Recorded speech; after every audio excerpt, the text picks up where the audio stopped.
Hello and welcome to Engine Adventures. Today we've got the 2021 Chevy Blazer RS. This is kind of the sportier model. Comes standard with the V6 that has 308 horsepower and I believe 278 foot-pounds of torque, and 9-speed auto, and then of course the dual clutch rear differential all-wheel drive. The RS gets tuned suspension, which provides better handling, cornering abilities, and still actually rides pretty well. They have balanced it, so you get good on-road ride and then a really good kind of handling for tight turns and stuff like that. Obviously not sports car levels, but for a front-wheel drive base crossover, when you put it into sport mode, you have some really good handling characteristics. I really like the design of the new Blazer.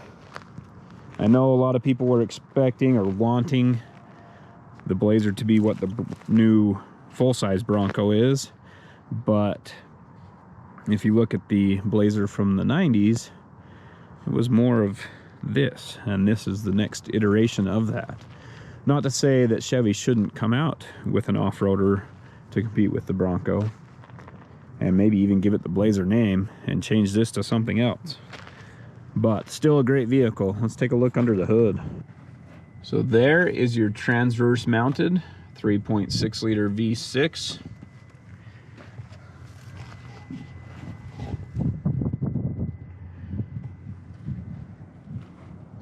And it actually sits pretty far forward in the engine bay. It's probably a little bit ahead of the front axle, maybe centered on it, but a lot of them actually sit back behind the axle, so it is a little bit forward compared to some others. But with it being an SUV with all-wheel drive, it does have a decent amount of weight on the rear as well, so it doesn't mess up your weight distribution too much by having the engine this far forward. So the RS package includes a bunch of blacked out trim, and sorry it's so dirty, it's been raining the last couple of days, but you get these blacked out badges, and these are just the regular headlights, so these aren't fog lights. It doesn't pretend to have fog lights at all. Those are just regular driving lights. You also get these nice wheels, nice rims, and they are 20-inch kind of blacked out, more or less, rims there. And again, just more black trim around it. All this black roof rails. So you get a lot of blacked out features with the RS package or RS trim level. Inside, they do give you a lot of information. You've got oil temperature right there, battery voltage, coolant temperature, and you can scroll through and get your oil temperature again. Skipped one, but anyway, it gives you a decent amount of information. It actually tells you how many seconds you're behind the car in front of you, which I think is a good thing. A lot of people really drive closer to other cars than they should, and I fall into that category as well. You know, if you listen to the driver's ed training and stuff, you're supposed to be so many seconds behind, and a lot of times you're not even 1 second behind, and there's still enough room for cars to cut you off. And people, I think, struggle with that a little bit, leaving enough space while not getting cut off all the time is a difficult thing for many people to manage. But I think this will help because it gives you a following distance in seconds, which is kind of cool. There's the fuel economy. The average is 20.4, and that's over the last 25 miles, and you can change it to be whatever. So over the last 450 miles, the average is 24.1, which is pretty good. There are a ton of other features you can go through on here. One that I do like is you can go over to here and select the radio, audio buttons, and then you can just scroll through with this one station at a time, and that makes it really easy and convenient to scroll through. Right here, I'm in park, not neutral. That is pointing north.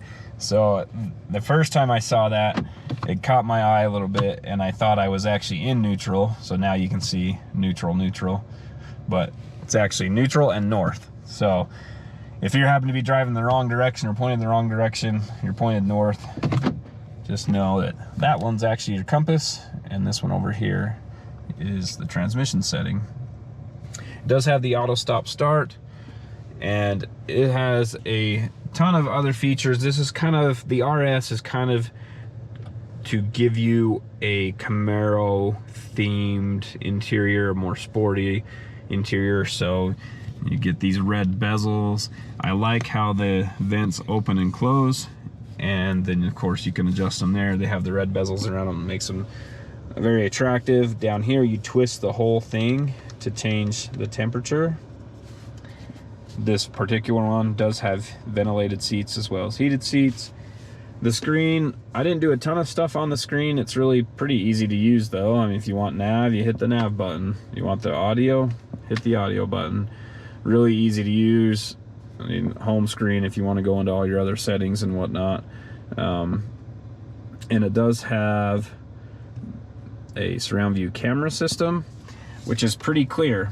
And this one does have a trailer hitch as well, so you can get a close-up zoom if you're towing. You can tow something like 4,500 pounds. I'll put that up on the screen, but anyway, so it does have a decent camera view, and it does the forward. Now it's facing rear. Now it's in the forward camera, so it's helpful when you're parking close to a curb, whatever. Charging ports, USBs, and also wireless charging right there.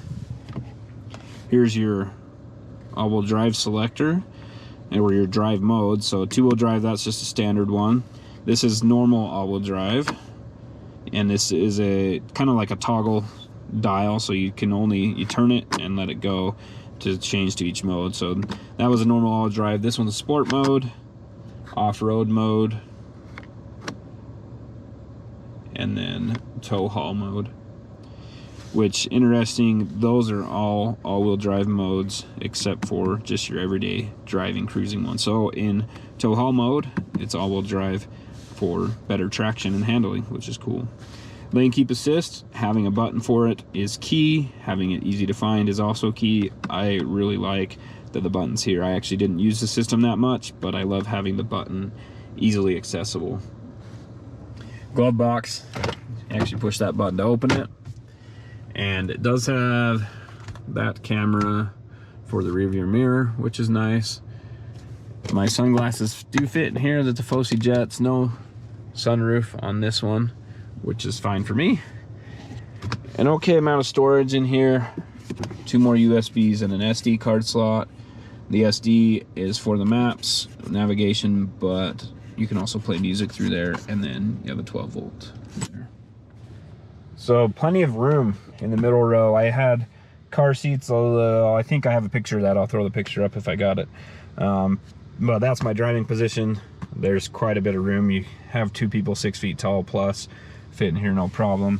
It does have heated seats for the rear, and plenty of charging ports, along with a 120 volt.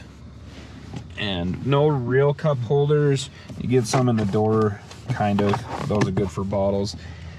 Down here in the armrest, you do get those cup holders, but if you have 3 people back here, obviously that's not an option. But the seats are pretty comfortable, especially with the armrest down. And you can adjust how far they lean back, so you can get some adjustment there. Make it a little bit more comfortable. Really a nice place to be. Plenty of room above my head as well. There we go, plenty of room there. And a decent amount of storage room too. So let's go back and look at the storage room. One thing it does not have is a way to open the glass. So I mentioned this before, every vehicle with a hatch, with a full-size hatch, should have a window that opens. Without that, you can't maximize your storage space.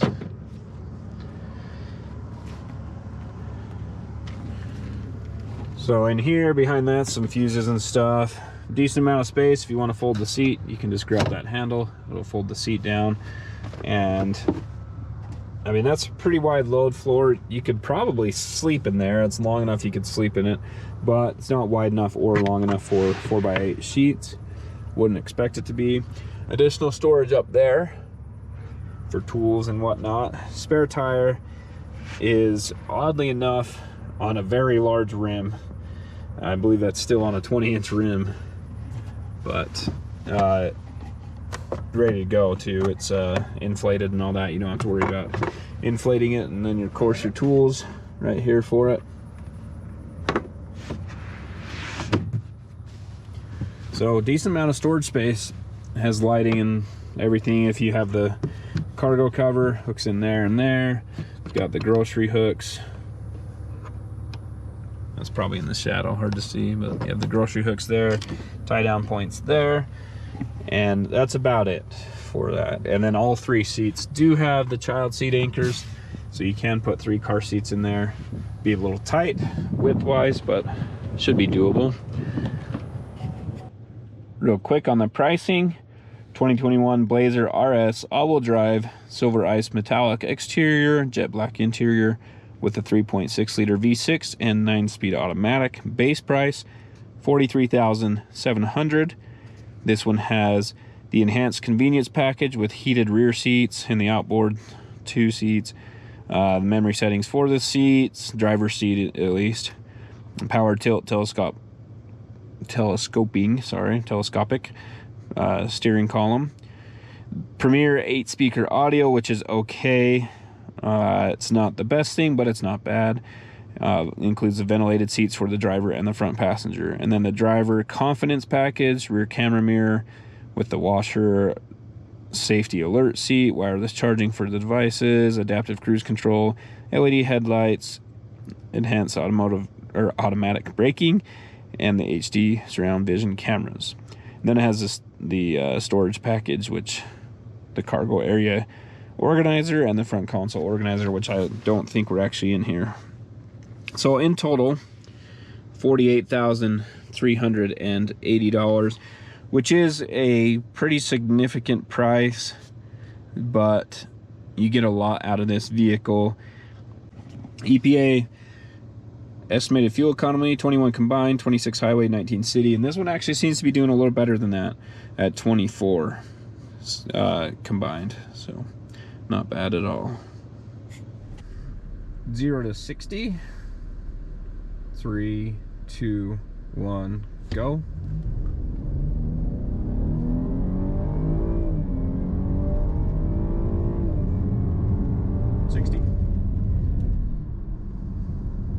So the Blazer RS has the dual clutch rear axle, which allows it to do torque vectoring, so it will apply more torque to the outside rear wheel, helping to push the Blazer around the corner, and it works quite well. I don't know how much other computer intervention there was or has been, but you can see through the S-curves it's just pretty planted and drives through it no problem. And I have pushed it to the limits where it kind of starts to slide a bit, where the brakes take over and keep you online as long as you don't disable the traction control. So getting up to freeway speeds is no problem. We're still in sport mode, so it's all-wheel drive, but just everyday driving in two-wheel drive is no problem. It does have one thing that, or it's lacking one thing that would be nice to have, which is the auto four-wheel drive, where if it starts to slip, then it kicks it up into four-wheel drive instead of just having the two-wheel drive only mode. They do this to save on fuel, but a lot of other vehicles will have that auto four-wheel drive feature, and it's really nice for many people. For me, I don't care either way. I don't mind switching it over into four-wheel drive, except you turn off the vehicle, turn it back on, and you've got to flip it back into the all-wheel drive position again. It's fairly quiet, and it has kind of stiff suspension, It gives you better handling, but it's not that bad. So when you're cruising on the freeway and whatever, it's not overly stiff. So there's no issue with its setting, but then when you get into cornering and stuff, it remains pretty flat, which I really found to be impressive for this vehicle. I have driven the Blazer Premier before, and it seemed a little bit softer tuned than this one, but this one sure does handle well. The 9-speed auto paired with this V6, it's only like 300 horsepower and 278 torque or something like that. It does really well though. So the 9-speed, I don't feel like it's constantly hunting for gears. It's just kind of where it needs to be. If you need to accelerate, it'll drop down a gear almost immediately and get you accelerating up where you need to be. It drives really, really well. I'm very pleased with the driving characteristics of the Blazer. I've been in many other vehicles recently where it seems like the transmission tuning has not been as good as it should be, or as you would expect on a modern vehicle. But in the Blazer, it just needs to be in the right spot at the right time. Wherever you put your foot on the throttle, that's kind of the response you get out of the engine and transmission. There's no turbo lag because it doesn't have any turbos. There's no waiting for it to downshift forever and then it downshifts and accelerates faster than you want. It just kind of does what you want it to do when you want it to do it. That is a major driving characteristic that every vehicle should really have that, but so many of them don't. They're just unpredictable, and unpredictable, even if it's really fast and handles really well, being unpredictable is much worse than a vehicle that's slower but more predictable. 0 to 60, 3, 2, 1, go. We're in sport mode with all-wheel drive on, of course. 60. This is uphill, I think at like 4,600 feet or something like that, so not bad. I've been driving in sport mode a little bit here, and it's definitely jumpy. I wouldn't want to drive in sport mode all the time because the throttle is extremely sensitive and just kind of shifts a little bit harder. That first to second gear shift, which is typically the hardest one. In the normal mode, you don't notice it much, but in sport mode, you definitely feel that. So for everyday driving, probably wouldn't opt for sport mode unless I were a very aggressive driver all the time. But it definitely, when you are doing that type of driving, maybe in the mountains, windy roads, stuff like that, having it in sport mode will do a lot more as far as keeping the engine RPMs where they need to be, allowing for some engine braking. At first it seemed like it was going to hold the gears, but now that I've been driving for a minute, it's shifting to the most efficient gear instead of holding the RPMs higher.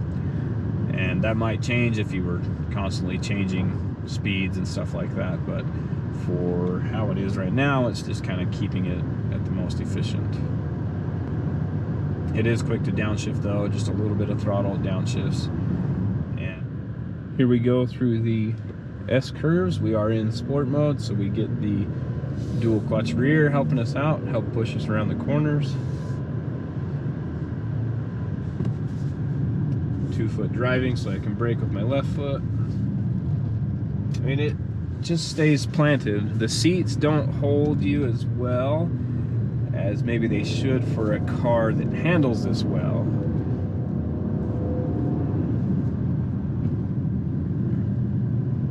And the nice thing is I can actually, like here, I'll just get on the throttle.